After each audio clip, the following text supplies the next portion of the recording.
Welcome to the Tearsheet podcast. I'm your host, Zach Miller. Joining me today is Rumi Morales. Rumi is partner and board member at Outlier Ventures. She previously led the venture arm of CME Group and served as head of venture and growth investing at Digital Currency Group. She's also was a longtime executive at Goldman Sachs, where she helped establish the firm's Global Markets Institute. She's also a board member of several nonprofit institutes, including the Girl Scouts of the USA, Chicago Symphony Orchestra, and the Chamber of Digital Commerce, and is an advisor or board member to several startups and venture funds in emerging technologies. And that's where we're going to start our conversation today. Welcome to the podcast, Rumi. Thank you so much, Zach. It's exciting to be here. And I know it's awkward when somebody reads your accolades and all the things you've helped create and helped to grow. But you know, one of the things that really interested me in having you join the podcast today was really your experience in Web3. And, you know, this from Tearsheet's perspective, this is a tricky one for us. I personally believe that Web3 is the future. What that looks like, how we get there, and how long that takes, I have no idea. But I do see the potential for that as probably being the only thing on the map to really displace or transplant the existing industry. But obviously we need to find a bridge there, and if that will happen, if it does at all. So maybe we'll start there. I'd love to hear from you where you think we are in sort of the timeline around Web3. You know, there was every few years it gets fomented and it gets frothy, and then there's kind of like, you know, the trough of disillusionment. Where are we today? Where do you see things are today? I would have answered this question a lot better 10 years ago when I first got into this space. I think I was full of hope and excitement and a lot of ambition. And I think I was probably right to be that way. You know, around 2014, that's when I want to say Coinbase may have just closed its Series B or something like that. And you had a number of companies that I would like to think are kind of like household names now in the Web3 space, whether it's Circle or Kraken, you know. So I was like, yeah, we're ready to go. But here we are 10 years later, and there aren't that many more brand names in this space. This is my long way of saying I thought it was going to take a lot faster. So reality has shown me that today, where are we? For those that seem to be succeeding, they are with, you know, the broader marketplace. They are succeeding in a rather traditional way as centralized companies. You know, Coinbase is a publicly listed entity, for example. Circle is heading towards an IPO.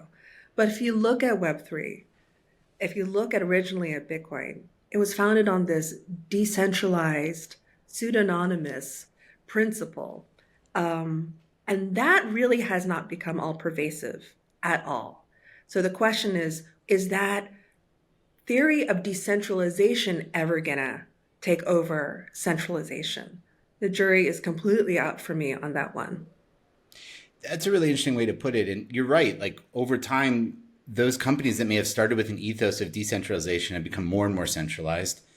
Part of that, I think, is we're also in an era of more regulation and more oversight. You know, I think the regulatory bodies let things run a little bit, you know, during the fintech bubble the past few years, and now they're kind of got, you know, sinking their claws back into things, and maybe rightfully so. But I think that it's very scary to think about a centralized system to be able to think about, you know, the inverse of that. I mean, right. I guess the question is, it's rethinking it, right? It requires very different mindset. It requires a completely different mindset shift. And the way I look at it, even through the arc of history, is that humans have had a natural tendency to want centralization in many ways. We've had tribes, you know, we've had emperors. It's been very, very hard that it's, you know, one person as a self-governing agent, but that's what we're kind of suggesting in Web3. So is full decentralization truly the nirvana? A Web3 purist may say yes, but in reality, how are we going to execute that? And so the use cases we've seen, as you mentioned, Rumi, like they're very traditional in most cases. We've got brokerages, so instead of trading other assets, you're trading digital assets, and there's a business model associated with that. We've got stable coins that are being used both externally with trading partners and internally, like for JP Morgan. But beyond that, you know, I haven't seen. Oh, and private blockchains, I should say. I think that also has taken some root. Is that why are we not seeing more, I guess, creativity there? Well, we have seen creativity, I would argue, in things like the metaverse and Hmm. NFTs and that came and it subsided. It has not been destroyed. And it would surprise me if it doesn't come up again. There's something truly powerful, I think, in digital collectibles, Hmm. in a lot of utilization and things around gaming and media and sports and these kind of consumer focused applications where I think a lot of Web3 solutions can make sense. But let's start from the genesis of all of this with Bitcoin. I often think that the worst thing Satoshi Nakamoto did in many ways was calling it a coin because it Mm. immediately suggested currency. And as a result, it took the financial industry to be the first mover in here to get things done. So I think we are seeing some innovation, but because the financial industry is incredibly complex, the infrastructure has been built up over years. I think it's perhaps not unsurprising that it's hard to find some creativity in this because you are working in some old structures, versus I do believe in the future when it comes to NFTs and gaming and media and consumer focused applications. Fashion is another one where innovation is core to the longevity of these companies. They will be embracing this side again. So I would say watch out for that space for the greater creativity. But in finance, it might be a little bit boring Right. Well, for some. it also may be my limited purview, meaning like, I'm looking at just a few years timeline here where, we did Mhm. see NFTs, there was an excitement peak and then a drop off, but like, Right, as you said, that, they're probably not going away. We're going to continue to see them grow, and the winners over time will emerge. We don't necessarily know them today. Like in the early internet days, you had a bunch of garbage companies that raised a lot of money, but the ones that made it through did great, and they're the brands we use today, a lot right, of them. Um, right. what would it take for the industry? Again, I'm looking through the lens of financial services to help nurture these companies, so that they can get their footing, so they can find distribution channels. Are we even there yet? Is that even like an apt question to talk about?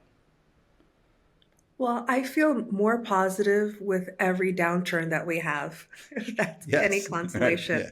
Yeah. When FTX started taking everyone down a couple of years ago, and I want to say Bitcoin hit around 15,000, and I was just like, man, I remember when I thought it was crazy when it was running up and hit 4,000, so that we were all upset that 15,000 was the lowest of the low. Hmm. So by little, along this arc that we've had for the past decade plus, we have seen continued development and embrace of this space. But it's still, I think, people are questioning exactly how best or where this is going to be plugging in. Um, and yeah, we can take this in a bunch of different directions. But I would say overall, the trajectory is up. And I think Hmm. more and more financial institutions are getting involved. And yes, there's some regulatory issues, but we've seen, with the SEC's approval of ETFs, like the Bitcoin ETF, for example, little by little, this is starting to become mainstream. Right. Right. You got firms like BlackRock supporting that, and one of the things we saw in fintech in general, outside of Web3, was this pivot over the past couple of years from B2C to B2B, because it is Mhm. expensive and very challenging to build direct distribution channels. Are you seeing something similar in Web3? Is that a trend there, or are we still like it's still anathema, or still very, very challenging to do a deal with a traditional organization? I think it's twofold. One is the general challenge of any startup trying to work with a traditional larger institution is the startup is not nearly as well financed Right. as the larger firm and has a lot less bureaucracy than the larger Hmm. firm. So there's a timing mismatch. It's very hard for startups to work with larger institutions because many times to get that contract signed, it has to go through how many layers of checks and approvals and compliance and so on and so forth on the big companies end. And the little companies, then you're just hoping that you don't run out of money Right. to get something done to prove that you can do this. So it's always this kind of fine dance for companies that try to work with for startups to try to work with large corporations to just try to survive, get that revenue in or get that next round of funding in so that you can continue to succeed. Then, obviously, if you are a Web3 or blockchain company, layer on all the skepticism, the lack of education, the questioning about why we need to do this. It makes that argument, that sales component of it a little bit harder. So I've always thought it was very important to understand exactly what problem you are trying to solve. Many of the earlier criticisms of blockchain where it was a solution in search of a problem.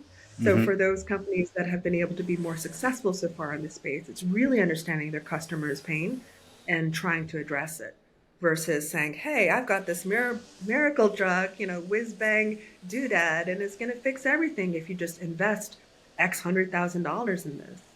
And that's a very, very hard sell. When I was at the CME Group, for example, and I really can't even just say this as the CME, it must be many companies feel the same way. If you're going to be engaging with an emerging, unproven technology, that's a huge risk. Sure. But which risk do you want to take? One that may contribute to a new source of revenue, which means building a whole new product line, perhaps, for your business, or you want to take a technology that's going to lower your expenses. And that latter technology seems to be around AI these Mm-hmm. days. So AI is the easier sell. Oh, we're going to reduce your expenses here, your costs here. And if you're going to take a bet on a young startup, you're probably going to do the one that's going to cut your expenses versus those that are going to require a revenue build. That's such an interesting point. I don't think we've had a podcast in the past 12 months where we haven't been speaking about generative AI and the power there Mhm. with the bankers, because you're right that that's a much easier sell. There's a business case, and in short-term planning and short-term thinking, it makes sense. I'd love to shift and talk about Outlier, Mhm. and talk about, I guess, what's the mandate? What kind of companies do you look to invest in? How do you look to work with them? I'm kind of, if we could unpack that a little bit, that'd be great.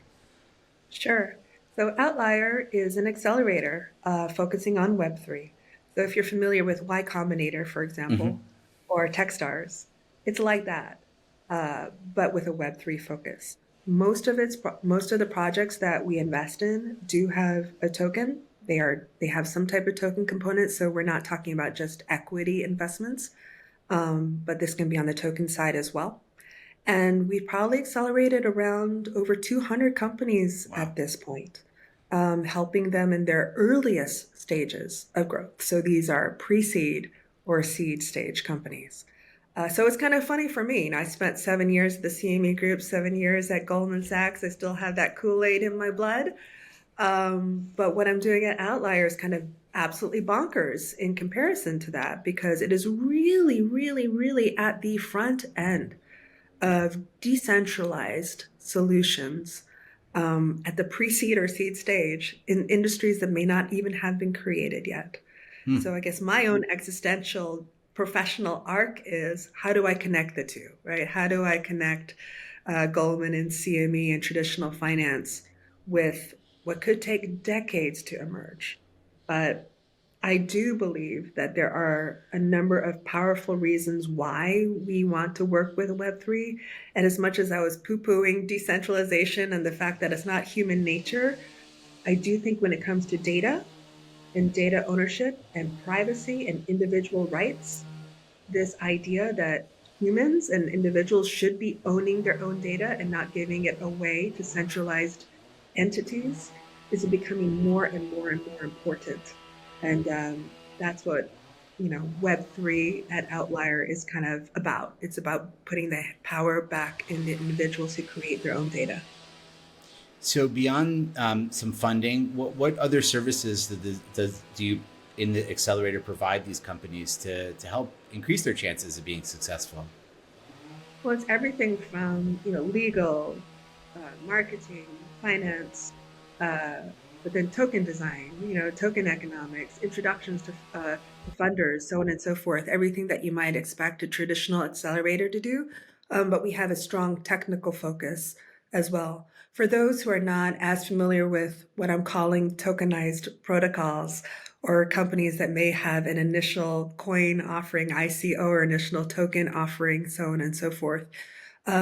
Increasingly in the Web3 space, there are different ways of financing, different ways of incentivization, and a tokenized element is part of that. So let me make this more simple, perhaps with an analogy that we've all heard before. With Bitcoin, if we've heard of Bitcoin, Bitcoin would be the token and blockchain is the protocol that it rides on. A car drives on a road. So the car is the token, the road is the protocol. And what we do at Outlier is really make sure that those cars are built right, that whatever new coin that you're designing is technically solid. So that's the technical type of expertise that Outlier brings on top of the traditional kind of accelerator guidance and mentorship that other accelerators provide. And in doing so, in a way, you mentioned you've been working with over 200 companies. Is there an ecosystem that you've built already of support? Yes. Can these Yeah, tokens be yeah. used cross chain? I mean, like I'm just trying to think of like some of the what's happening in the kitchen, Well, you know? yeah, yeah. No, it's funny, and this is a continuously evolving space. Everyone, I think if you've been in crypto for 10 years like I have, that's like being alive in the 1850s. It takes a really, really long time.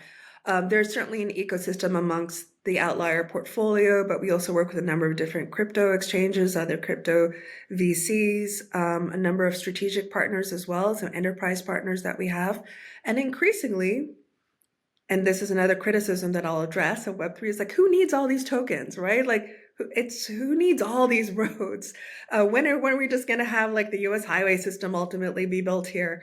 We are seeing some mergers amongst our protocols. So, for example, 3 AI-focused protocols recently merged. 2 out of the 3 were Outlier portfolio companies into what's now called ASI, which is an artificial intelligence. I think a super intelligent. I'm getting the acronym wrong, but they merged because they just realized there is power in terms and more influence in terms of being able to join forces in this way.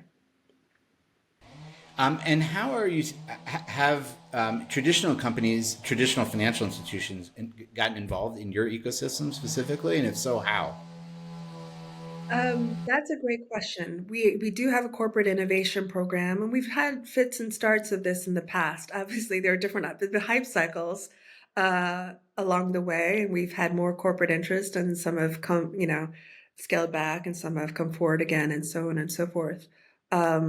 But it really, it depends on the use cases, as I pointed out before. Has Outlier worked directly with financial firms?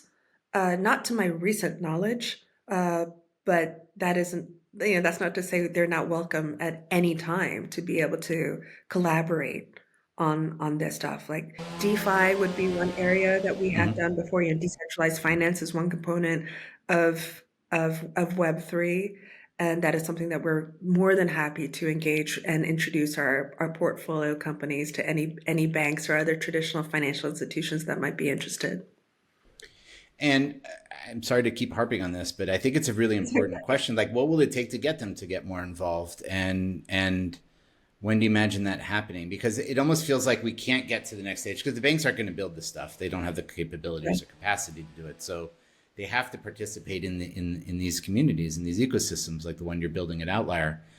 What would it take Mhm. to get them involved?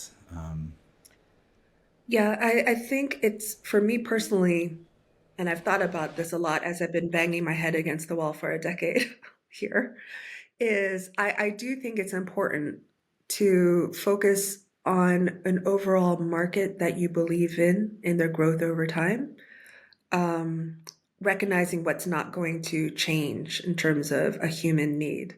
I often point out that the best startups are ones that focus on a human need. So Facebook, for example, improved communication, and Uber was about movement, and Airbnb is about shelter.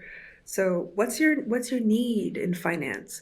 It was interesting when I was working at the CME because it was always about, risk mitigation Hmm. and risk management. So if I were a startup in this space and I wanted to work with the CME, I'm like, focus on that. right? Or think about the area that you may want to really, really be able to say, this is what we can do. Don't make it like pie in the sky stuff, but actually try to work together. This is going to sound weird, like compromise in many ways. Get both sides need to give a little, but also have some imagination and saying that this is number one, a market that's going to grow. Number two, there's always going to be a need for this market. And number three, how can you make it efficient, or how can you make it scale further? And I think if you kind of come up with a framework like that, it might be easier just then to be able to meet with each other. I don't know I if that really, makes any sense yeah, at no, all. it does. And I really like the way you said that. I don't know if you're comfortable mentioning specific companies in the accelerator, or maybe just abstracting them away, but like, can you talk about some of the, I guess, use cases or technologies that are being worked on today? I'm curious to hear that. I think our listeners would as well. Well, there's even a number of different programs that we have. So they're organized in cohorts, like thematic cohorts, right? And I should also say that a number of these programs are sponsored by sometimes by institutions, financial institutions. So we're working with Morgan Creek, for example, right now on a Latin America Web3 program. Hmm. We have a Bitcoin focused cohort. So anyone who's developing in the Bitcoin ecosystem wants to do more there. But we also have ones focusing on AI. There's an AI cohort. There is something called, you may have heard, DePIN, which is the new way of saying IoT, right? But Hmm. decentralized physical infrastructure networks. That is something that is becoming very popular. And how do you organize and authenticate and distribute the data collected by trillions of devices that are out there? There's no centralized, there's no Federal Reserve of things. So how do you continue to build on an economy of things and all the data that they're producing? So that's DePIN. I mentioned DeFi, right? Decentralized finance. We've had a cohort in that area. Another one is around what we call real world assets. And this is another thing where I know it's that so RWA. I traditional know that acronym. Yeah. RWA, but it's Yeah. funny because yeah, some people say you can't call it that because that's already risk weighted. So that's like That's right. that's a different part of finance. Like no, we're calling it our RWA is real world assets. But that is around being able to tokenize most anything. It doesn't have to be a traditional security in the stock or bond sense Hmm. of things. So, I would encourage anyone, any of your listeners, to go to outlierventures.io, but there's a whole list of the different types of programs that we have there. And that might be a way of just, understanding the way that Web3 is being organized today. And if there are areas of crossover or interest, more than happy to talk about ways to collaborate together. Rumi, it's been great talking to you. Really enjoy. I'd love to check in with you in a couple of years, and or maybe even less, and Okay. hear. And I want to hear, like, that pivot to more renewed optimism again, as things start to come together, which I feel like they will. In fact, before we end, I feel like real world assets. I've had a few guests on the show focused on that area. Coming at it from the financial services point of view, it feels like that's also a place that's kind of ripe and maybe lower hanging fruit, Mhm. for Web3 technologies to address, because there's a lot of things that tokenized securities or tokenized assets can do that the real world one can't. Right. Right. No, I think if you are willing to, like I said earlier, it requires a different mindset. If you're willing, even just to change a little button in your mind for a little bit, and think about new innovations that are possible, it's really, really exciting. If you're in a traditional financial institution right now and be like, oh man, I want to do something more here. I want to be able to explore something different. I've got an idea. And it may seem very, very hard to do that internally. Just, yeah, pop your head up, think a little bit about these new emerging startups that are out in Web3 and think, how can I bridge? How can we bridge what they're doing with what we're doing? Because I do feel at the end of the day, we will converge. I'm not sure how long it will take, but there are definitely interesting use cases, and there is innovation that's just begging to be unlocked. I say this as well as someone who spent a lot of time on the derivatives, on the CDS, the credit default swaps desk at Goldman Sachs back in 2003, 4, when that stuff was, taking off. But it was funny because they were contracts still, and we were faxing them to each other when we had closed a trade, and it was hilarious. And you think of that fast innovation that had to happen to make that kind of a standardized product. Yes, you can say that it kind of contributed to the global financial crisis of 2008 in ways, but do we want to go back before those days, or are we grateful for the innovation? Are we grateful for those pioneers who pushed the envelope in new ways? I would urge us to continue to always, always do that.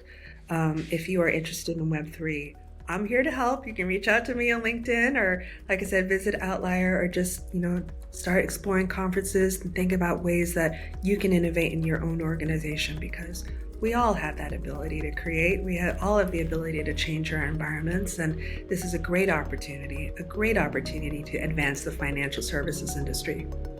I like that. Rumi, thanks again for joining us on the Tearsheet podcast. It was such a pleasure, Zach. Thanks so much for inviting me.